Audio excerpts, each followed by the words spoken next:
अहमद कि एक अगर हम यहाँ मौजूद हैं, हम यहाँ काम कर रहे हैं, हमें अपने वर्क स्टेशन पर भी इस तरह का कोई अमल नहीं करना चाहिए किसी पर कुछ ऐसे, हाँ, किसी के बारे में कुछ ऐसी बातें नहीं करनी चाहिए। देखिए बहुत सारे फैसले हैं जो अल्लाह के हाथ में हैं, तो अल्लाह के काम अल्लाह की ज़ात पर ही छोड़ देने चाहिए।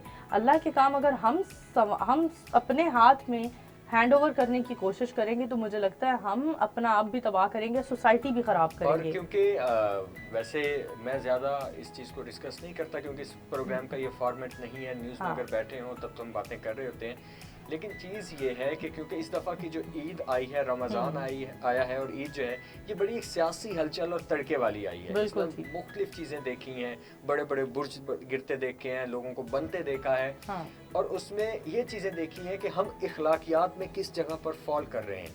बिल्कुल, बहुत अच्छी बात की। हम मुसलमानों के मज़हब में इखलाकियात को इतना ज़्यादा प्रमोट किया गया है, और अगर हम अब मुसलमानों को देखें तो हम लोग देखकर जो वो लोग हैं जो हम मुस्लिम्स के, पाकिस्तानियों के रिप्रेजेंटेटर्स हैं, उन्हें अगर हम देखें तो वो ही इखलाकियात से गिर चुके हैं। हम किसी को तनकीद का निशाना नहीं बना रहे हैं क्योंकि ईद का दिन है। हाँ। लेकिन पर्सनली यहाँ पे एक मैसेज देना चाह रहे हैं। इतनी बात को आपके तक बात की एक मतलब तमहीद बांधने का मकसद ये था, आपकी एफिलिएशन किसी के साथ मर्जी है, हाँ। हक बात पे डटना सीखें, सच बात करना सीखें, लोग चाहे जो मर्जी आपको हाँ, एक और बात देखिए, हमें बड़े अरसे बाद, कुछ एक टाइम के बाद हमें ये एक ऐसी ईद में मतलब मिल रही है जो हम बाहर जाकर एक दूसरे से मिलकर मना सकते हैं। तो मोहब्बतें बांटें, मीठे लफ्ज बांटें एक दूसरे के साथ, ना कि ऐसी बातें करें जो दिलों में नक्श हो जाएं और फिर दूसरे की दिल आज़ारी की वजह बने।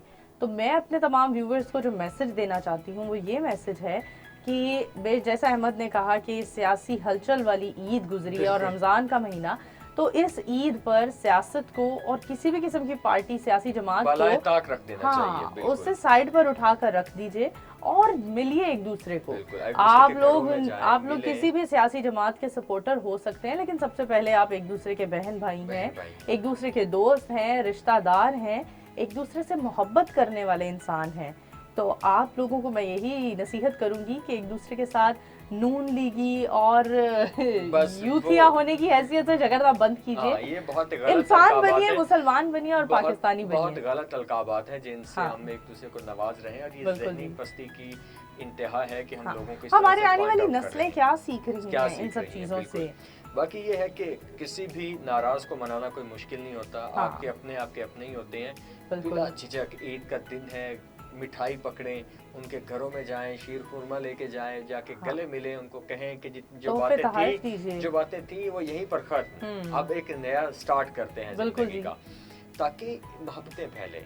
तो खैर थोड़ा सा सीरियस हो गया, लेकिन एक मैसेज भी देना जरूरी था हम सबके लिए। आपको वापस चांद रात की तो डिस्कशंस खैर चल रही थी, चांद रात से आगे हो गया हमारे लिए। तो खैर आज बड़ा मतलब नूर ही बड़ा जबरदस्त एक नाश्ता बना के लेके आई है।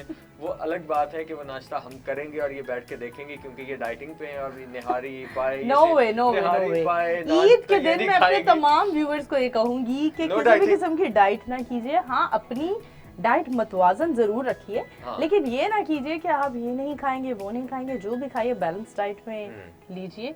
और हमने अपने व्यूवर्स को इतना आगाह तो कर ही दिया, जैसे माँ बाप अपने बच्चों को इतना इंफॉर्मेटिव चीजें फॉरवर्ड कर करके इस काबिल कर देती हैं कि उन्हें अच्छे और बुरे में फर्क पता चल जाए, वैसे ही हमने अपने व्यूवर्स को पहले हम रमज़ान में अपने हेल्थ के सेगमेंट्स में आपको आगाह करते रहे, रमज़ान से पहले हेल्थ के सेगमेंट में बहुत कुछ बताते रहे, फिर ईद पर हमने अपने व्यूवर्स के लिए कुछ डॉक्टर्स मदऊ किए जिनसे हमने बात की कि क्या खाएं और क्या ना खाएं।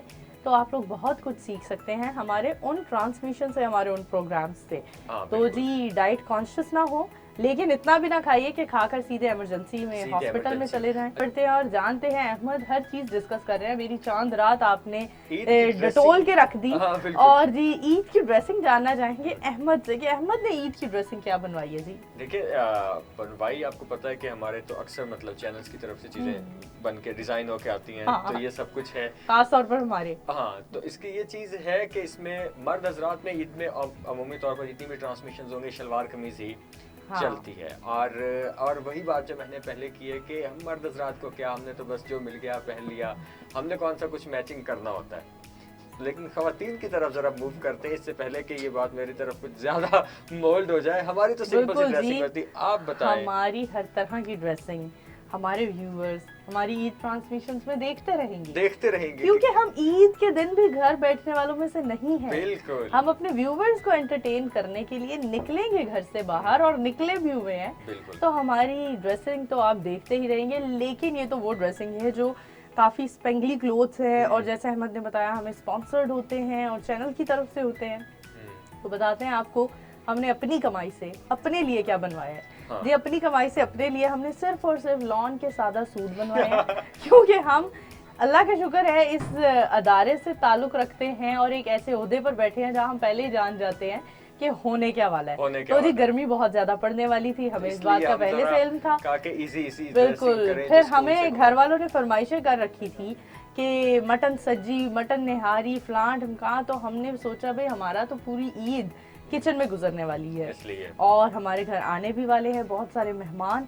तो जिस वजह से मैंने सोचा एक लॉन का सादा जोड़ा जो बस नया होने की वजह से सवाब कमा लेंगे। ये ऑन कैंप बातें हैं या हकीकत वाली बात है? ट्रू, ये सच है, हकीकत है।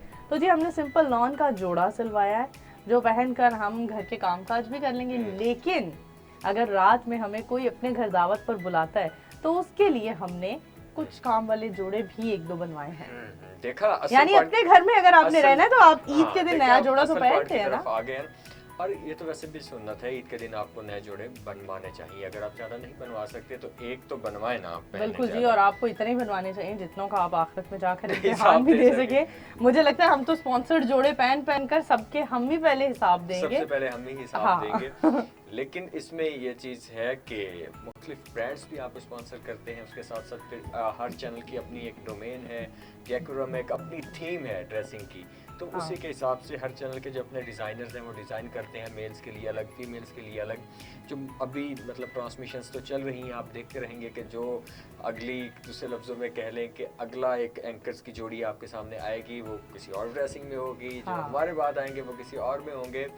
तो गपशप का सिलसिला तो मतलब चलता रहेगा, लेकिन आपको यहाँ पे बताएं कि आज के जो जैसे कि ड्रेसिंग की बात चल रही है, ईद के दिन है, ईद पे क्या ट्रेंड चल रहा है, क्या ड्रेसिंग्स होंगी, उसके हवाले से अगर बात करें तो ब्रेक पे जाएंगे। लेकिन उससे पहले आपको ये बताएं कि हमारे साथ होंगे एक ड्रेस डिजाइनर, एक बड़ा जबरदस्त। रुकिए, ये हम अपनी व्यूवर्स का मैं कहती हूँ क्यूरियोसिटी लेवल डेवलप होने देते हैं और ब्रेक के बाद उन्हें बताते हैं कि हमें हमारे गेस्ट कौन ज्वाइन कर रहे हैं। नहीं, मेरे ख्याल में हम डायरेक्ट गेस्ट पर नहीं जाएंगे, हम उनका इंट्रो देंगे ब्रेक के बाद। लेकिन आपको बताते हैं हमारे साथ बड़ी जबरदस्त किस्म की पर्सनालिटीज मौजूद है जिनसे आप ड्रेसिंग और सिंगिंग के बारे में बहुत कुछ जान सकते हैं। आपको बहुत कुछ मजे का सुनने को भी मिलेगा और आप जान सकते हैं, सुनने वाला नहीं है, खरी नहीं सुनने को मिलेगी, लेकिन आप जान सकते हैं कि आजकल फैशन में क्या चल रहा है, स्ट्रगलर्स की कहानी आपके साथ डिस्कस करेंगे आज के इस दिन में कि किस तरह से लोग एक अहद लेके चलते हैं जिसको वो पूरा करते हैं। और सबसे बड़ी बात है आप पूरा करते हो अगर आप उस चीज पे डटे रहते हो।